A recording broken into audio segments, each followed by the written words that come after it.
sure that this man has to be getting a little nervous.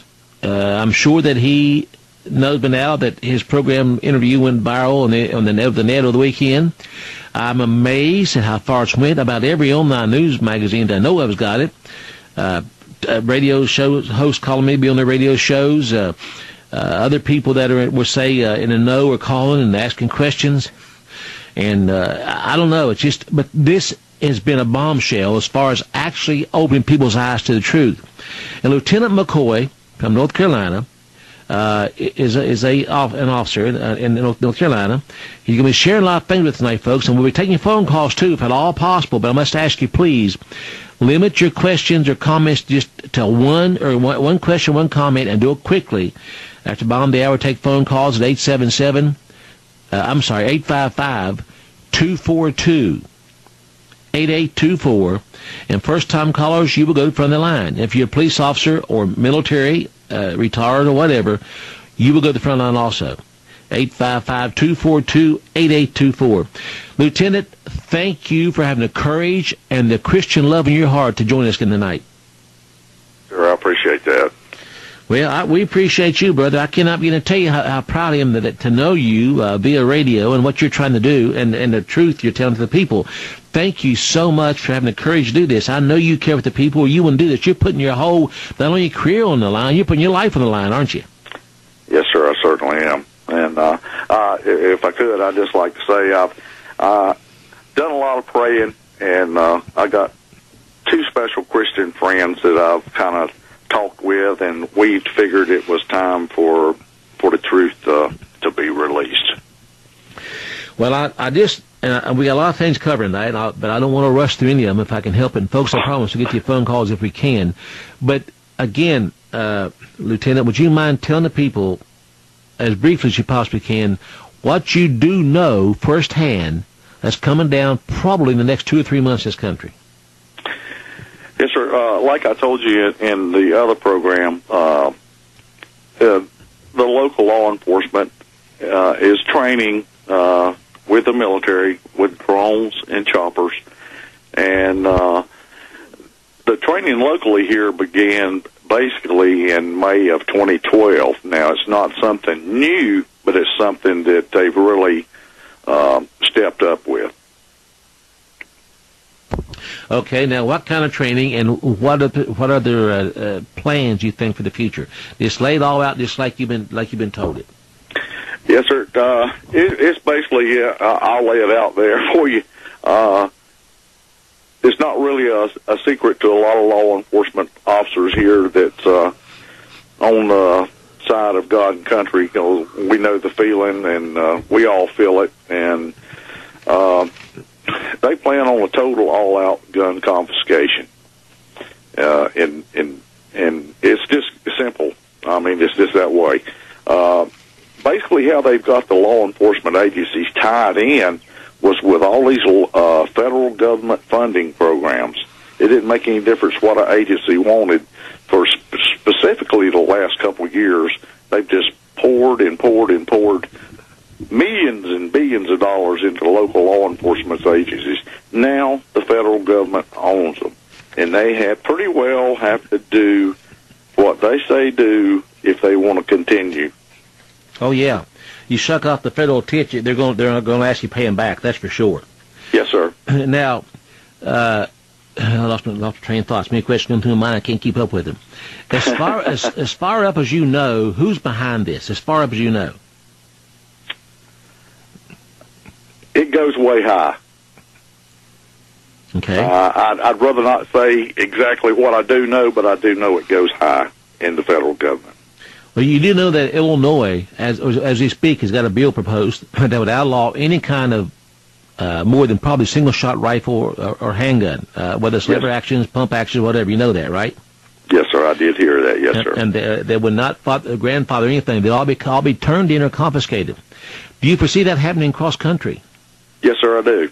And one of the main training sessions for this, and I know people's hashed over this, but I know it for a fact, that Hurricane Katrina was just a training session for local law enforcement agencies Yes. across the country. Yes. And if you'll notice, they never utilized their own departments there. They brought in law enforcement agencies from out of state. They brought in National Guard from out of state to see how things would work. And now they're carrying on with that training to the local law enforcement agencies. And old law enforcement officers always call it the old knock and talk rule, but it's not a law. It's a rule. Yes. That's what their intentions is to carry through with the knock and talk. And you can either let them in by invitation or they will come in. Yeah, that in Hurricane Katrina, they literally arrested people, and the one video went viral. The little lady had a handgun; she was holding it, and they tackled her with it. This is and they did do gun confiscations after Katrina. The mayor said we're going to do it, and they did it. Now there won't be any tackling this time, Pastor Butch. Won't be any what now? There won't be any tackling anyone this time. This time be what then?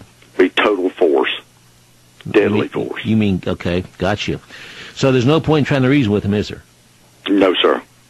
Won't do a bit of good. Do you foresee foreign troops on this? I haven't. I know there's a lot of them training, especially in the southern state military bases, but I have not. That's one thing I have not seen or heard. Well, now, you said that about 3/4 of the law enforcement that you know will not go along with this, right? Yes, sir, that's correct. Mm-hmm. So will they stand up and fight with us, or just go home and... Yes, sir, they will. They're be going home with their families just like I am.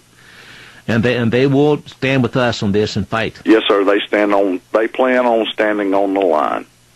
Because it's all on the line for us. Yes, it is. Well, now, do the gung-ho joint heads, as you call them, I saw a T-shirt on one the other day that's unbelievable. Well, I won't get into that on the air, but, well, that said something about being a cop and you don't F with cops. Yeah. I cannot believe this. There was a time I may have been fired for that. But nonetheless... I can believe that one. Well, it's really sad. I mean, it's really sad. These young, bald punks think that just because we're getting some years on us, so we're just going to roll over and play dead. Yes, sir. You know, I told one time, I'm told to fight and too fat to run. I'll just shoot you. You know, I mean, I can't keep up a 19-year-old through the woods anymore. I know that, but that's not the point. But these guys that know that these gung-ho idiots, don't they know that they're going to be used for cannon fodder? Yes, sir. They don't really realize that. They're not even thinking. Most of them can't think that far ahead. But, you know, once the mission's completed for them, that's exactly what they'll be, as cannon fodder. Because they won't be needed any longer, sir. Well, in the process of carrying this mission out, they're going to be, a lot of them going to be taken out. You know that. Yes, sir. I don't expect everyone in the country to just roll over and hand their guns in and say, I quit. I don't see that happening. No, sir. There'll be a lot of them, and a lot of it'll be won't be true. There'll be a lot of coverage of people standing in line to turn in their firearms because that's the right thing to do, and oh geez, it's horrible. Now I'm going to ask my board op, if you can, Charles, cancel the next commercial interstation. If you can, please stop the next few. You can do it. Okay, you can do it. I just want to ask. All right, because this much covered tonight. Now, what do you see happening that will cause this huge move towards confiscation? It's inevitable. They want it, and they're going to do it. They've been ordered to do it, and they're going to do it. They intend on carrying through with it. Well, but do you see a catalyst behind it? I mean, what are they going to use to cover it up? Do you think it's going to be an economic collapse before they do this, or what? Yes, sir, I do. Okay. The economic downfall will be the beginning of it. And if I can interject this, a lot of and don't take me wrong what I'm saying, Pastor, but they're using folks like you and AJ to keep the fire burning hot.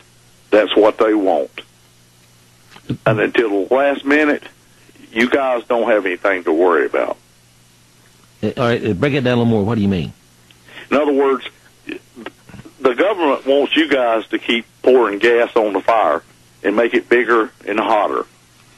They call it fanning the flames. See, I have a far bigger background than just a law enforcement officer. Well, so what you're saying is they want us out there. They won't bother us for a while. They'll take others down first. Yes, sir. You'll be the first ones to go down. Along with the communication systems. Okay. But they want. Are they actually looking for a fight? Is what they want to do? Pick a fight? Yes, sir. They are. But they want us to start it this time because they realize what backfired on them before. Well, now, if there's an economic collapse, and if that's part of the plan, are they waiting for the chaos to come from that before they start making the move? Yes, sir. That's what they're waiting for. Now you've heard that firsthand, right? Yes, sir. I have. And what kind of timeline do you see on this? It's kind of hard to actually pick, but the way the news is going right now, and I don't mean from regular TV, but but the sources are saying is sometime it could be any time from 30 to 45 days to as far as 6 months, according to how long it takes them to get everything in line. Okay, hang on to the break, please, Lieutenant. Each liberty to a people who love their liberty. Hey, folks, we are back. The question will be to you now: how much do you love the liberty you have left? And folks, we have very little left. If our founding fathers could see what we've allowed to happen in this nation, they'd probably hang all of us and start over again.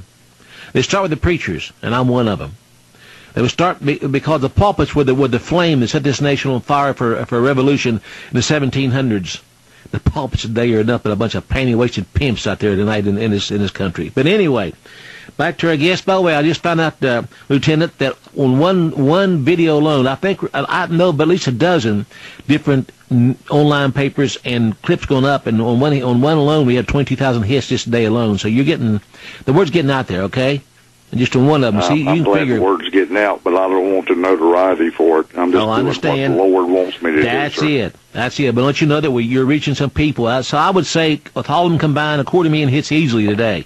So we are reaching the people. But anyway, as your elected officials, not just law enforcement, but your state senators, local representatives, whatever, are they informed about this? Some of them are, yes, sir. I've been in touch with one local representative that really he's in line. He knows what's going on. What are their plans to try to stop it, if any? They're asking, what can I do alone? And they're scared to the point of not knowing who to try to approach about it. Well, the sheriffs in your state, the sheriff's departments in your state that you know, do you know if any of those are going to stand with us on this and maybe deputize people in the county to fight with us? We have about 100 counties in Rowan County, to be exact, in the state, and there's probably 45% that's good. I say honest, God-fearing sheriffs that's not going to stand. They're not going to stand with the government. They're going to stand with the people. Well, do all your gung-ho friends realize this? No, sir, they don't. They don't know it or don't want to know it? They don't want to know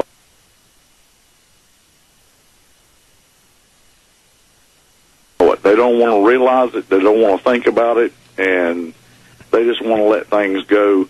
Don't worry, be happy. Everything's going to be fine. Well, now, there's no way that 1/4 of the law enforcement can enforce all this on 3/4 of other law enforcement. Do they really think they can pull this off? Well, basically what their plans are, and it's more than just the weapon situation. The reason for the local law enforcement recruiting is so they'll have someone working with them that can work with anyone, someone that knows the area, knows the people, the local mindsets and the moods, possible pockets or areas of resistance, and that includes farms, dairy farms, cattle farms, anything that could give sustenance or support to the resistance. So they're going to do what with them? Yes, sir. They're going to close them down to make sure that they can't support with sustenance.